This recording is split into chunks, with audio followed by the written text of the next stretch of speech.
Wow, that's hot. Well, we survived the blizzard and the sun is back out. It's nice. We got about 20 to 30 centimeters roughly of fresh snow. It was really heavy snow too. Wet, sticky. Got a few updates today. All of them heat related. We're going to have a little look-see in the greenhouse compost. See what that's looking like. With how warm it was the last little while, the chicken coop got really wet, really humid in there, so I ended up having to empty it out, all the bedding yesterday. And I put that into a pile, covered it up with a tarp and some snow. So we'll see what that's doing today. I don't know if it'll really be doing much, but you never know. It's pretty warm out here. And then we will put the pop can heater into the window in the house, turn the fan on, and we'll see if we're getting decent amount of heat coming out of that. I suspect it's going to be quite warm in here with the way that the sun's beating down on us today. Let's check it out. Oh yeah, 15 degrees or so.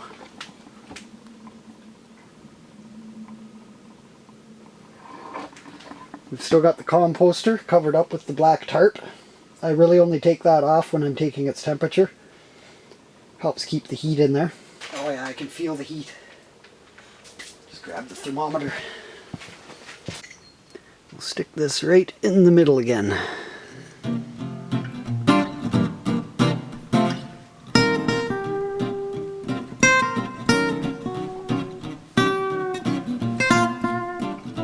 Okay, so it's still around 20 degrees. It did get down to minus 15 Celsius last night, so I'm not surprised that it's not really activating too quickly. I still have hope. Hope is not lost. We might as well go and have a look at the pile of chicken bedding that I put out yesterday. I don't really have high hopes for it. We'll see. Let's go.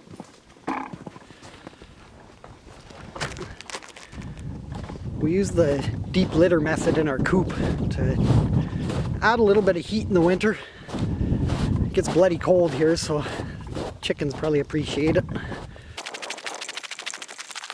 So I just dumped 2 or 3 wheelbarrows full of the stuff here yesterday.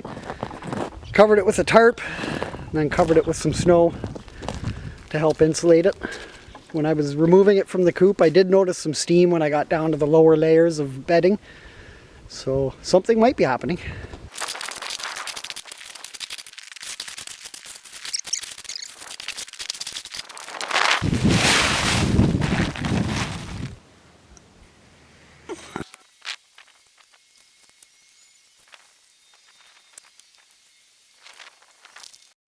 Wow, that's hot. Well, I guess we can probably all figure out what's going to happen with this. If I get a chance today, I'm going to see if I can supercharge that composter in the greenhouse with some of this stuff, bury it right in the middle of the pile.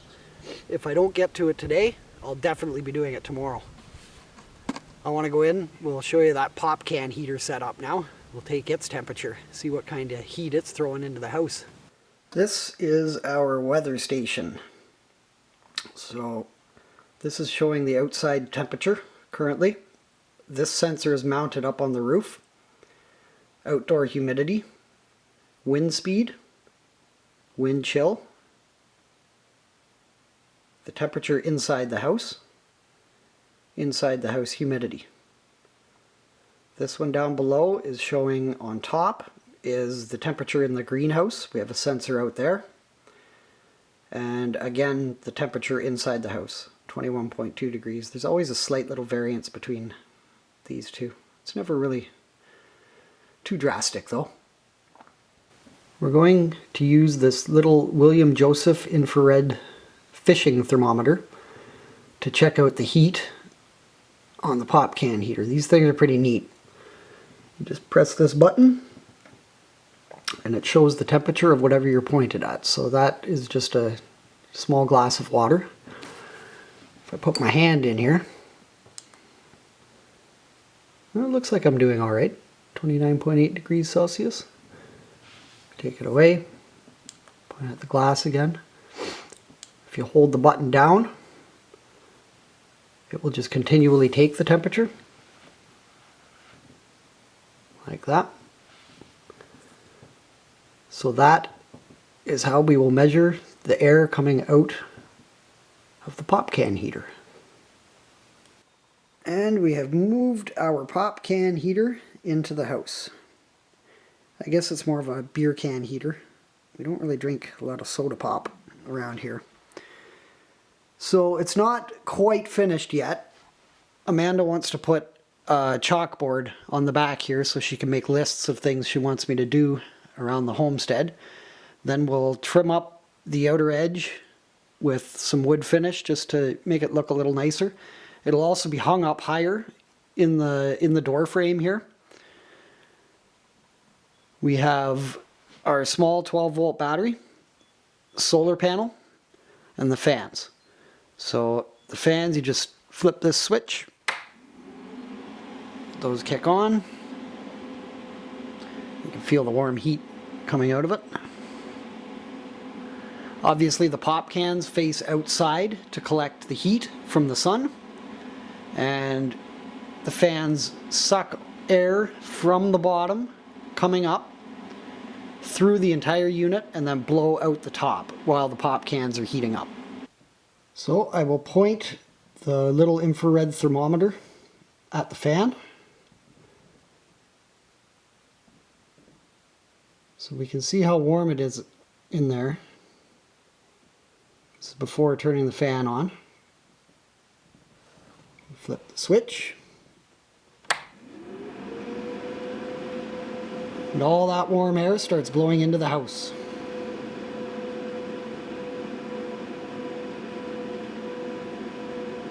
Pretty neat little contraption. It's the second one we've built.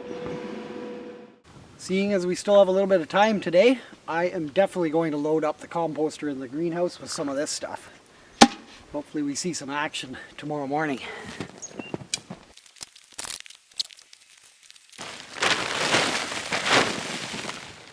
Big steaming pile. Cat has decided to steal one of the sticks that I'm using to hold the tarp down. You like your sticks, don't you? Let's go over to the greenhouse. Come on. I think I want to get at least 3 or 4 buckets of that stuff in here. And I want it buried good and deep.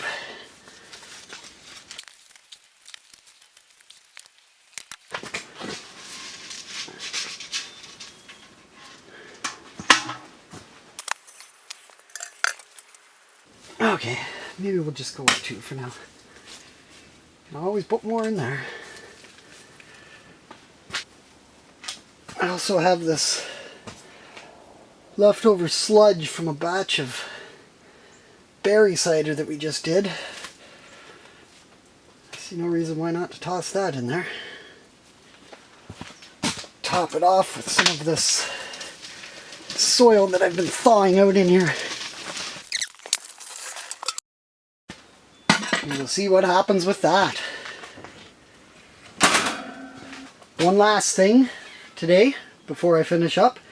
Tom over at Whistle Thicket has just started something. He's a science teacher, but he's also a homesteader, which is pretty cool.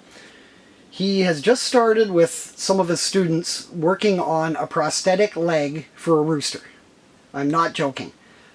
This rooster was rescued, lost an entire foot and half of the other foot, as well as most of its comb, to frostbite. So these guys have a 3D printer in their school, so a bunch of the kids are researching how to make a prosthetic leg for this rooster. There's an Instagram channel, I'll link to that in the description here. I'll also link to that video in the description and also at the end of the video right up here. I'll also link to Whistle Thicket's channel in the description and here because they're a pretty cool channel. Ciao.